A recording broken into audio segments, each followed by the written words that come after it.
مستر خالد أبو زهرة، حضرتك منورنا الأول في كندا. أهلا بيك مستر خالد. حضرتك طبعا خبير الضرائب الدولية وموجود معانا في البيزنس ميشن اللي موجودة في الفورم الأسبوع ده. سعيدة بلقاء حضرتك وحابة إن احنا نتكلم عن مجال عمل حضرتك، خصوصا إن حضرتك شرحت لنا إن هو مش بس مصر، إن هو انترناشونال. طيب طبعا بسم الله الرحمن الرحيم. أنا بشكر حضرتك على اللقاء الجميل والاستضافة الجميلة والمقدمة دي. طبعا أنا حابب أوضح برضو الأول ليكوا يعني عن نفسي يعني شوية. أول حاجة أنا محاسب قانوني وخبير ضرائب دولية وسينيور بارتنر في MEC كونسلتنج، رئيس لجنة الضرائب والجمارك في مجلس الأعمال المصري الكندي. الحمد لله، يعني مش عايزين نكبر نفسنا قوي، بس حوالي 36 سنة من الضرائب tax experiences ومينلي كمان الانترناشونال تاكسيشن. ممتاز. تمام، نيجي بقى للحتة الخاصة بسؤال حضرتك، حتة اللي احنا ازاي احنا بننقل رسائل طمأنينة للمستثمرين اللي عايزين يفكروا يجوا ان شاء الله مصر ويستثمروا في مصر. بنقول لهم ايه؟ جايين لهم هنا بنقول لهم تعالوا يا جماعه استثمروا في مصر. مصر حصل فيها ترانسفورميشن. انا بتكلم في مجال الضرائب والترانسفورميشن الحمد لله لرؤيه 2030 في جميع المجالات، ولكن انا بتكلم على المجال بتاعي. بقالنا تقريبا من 5 سنين ثوره في عالم الضرائب. ايه اللي بيحصل في عالم الضرائب النهارده؟ ديجيتاليزيشن. كل حاجه النهارده تحولت، ان العنصر البشري بقى بيقل جدا في مصر، اننا خلاص بقينا اونلاين مع العالم كله، اللي بيتعمل في العالم كله. بل بالعكس، انا عايز اقول لحضرتك حاجه، انا بشوف دول كتيره، لا احنا سبقنا كمان دول كتيره. النهارده بنلاقي عندنا الفاتوره الكترونيه، صحيح. بنلاقي عندنا ايصال الكتروني بالنسبه للبي تو سي. بنلاقي عندنا ان كل التاكس ريتيرنز اللي بتتقدم، سواء كوربريت انكم تاكس او بايرول تاكس او VAT، كلها بقت على منظومه الكترونيه، سيستم بتاع مصلحه الضرائب. ده معناه ايه؟ معناها سمبلسيتي. احنا دايما كنا بنقول ايه؟ مش عارف اطلع فين في الدور اللي فوق عشان عند مدام مش عارف مين بالظبط كده. انا مش عايز اقول اسماء عشان بس اي حد من المشاهدين يكون سامعني يطلع اسمه مشابه، فيعني عند فلان. فالنهارده خلاص انا بقى كل حاجه النهارده اونلاين، سمبلسيتي جدا. يعني اذا وكونكتد بقى، يعني وكونكتد، وبالتالي لا مجال للتهرب الضريبي، لا مجال لمشاكل الفحص ما بعد تقديم الإقرارات. بمعنى ايه؟ السيد المأمور الفحص وهو نازل، هو خلاص كل حاجة عنده على السيستم. فواتير الشركة اهي، إقراراتها اهي، ماتشنج everything تمام، مفيش مشكلة.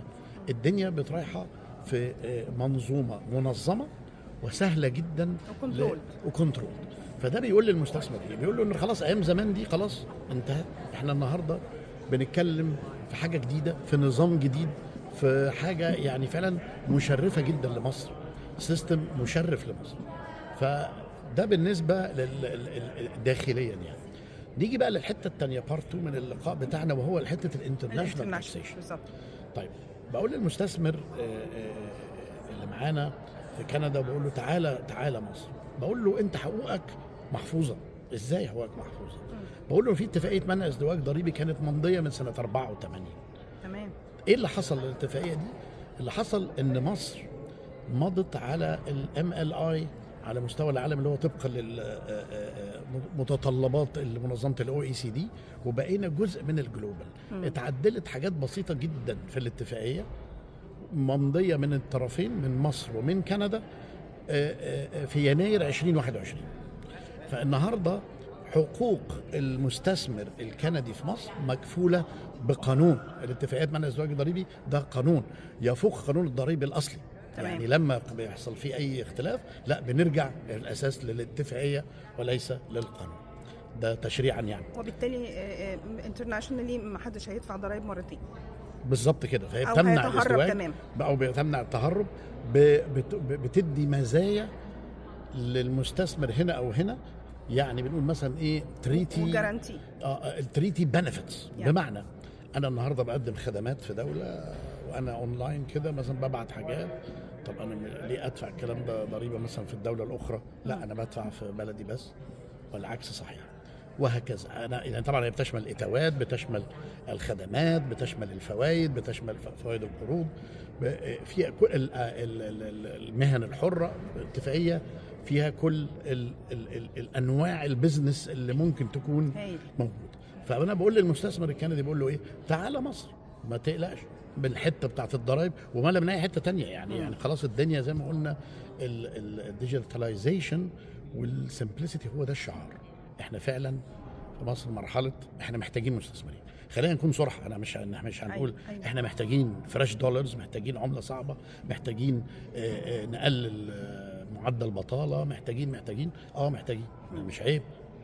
واحنا عشان كده احنا هنا، وعشان كده بننقد دور ونقول يا جماعه تعالوا استثمروا عندنا، واحنا تحت امركم، واي استشاره اي حاجه مطلوبه احنا من خلال المجلس طبعا تحت امركم. شايف البوتنشال ازاي من الزياره دي؟ والله احنا كان عندنا لقاءات كده امبارح، انا يعني حسيت ان في استجابه يعني الوفد اللي جاي من مصر عايزين يسمعوا. وبانت قوي يعني. يمكن انا تشرفت ان انا اقدم برزنتيشن يعني كانت ربع ساعه وثلث ساعه، لكن بعديها لقيت 1 تو 1 كتير قوي، وناس كتير قوي جايه تسالني عن الضرائب، وناس جايه تسالني على الاتفاقيه منع الازدواج الضريبي، لدرجه يعني اعضاء برلمان كمان جم يسالوني عايزين يقولوا للناس لا يعني في تون حلو.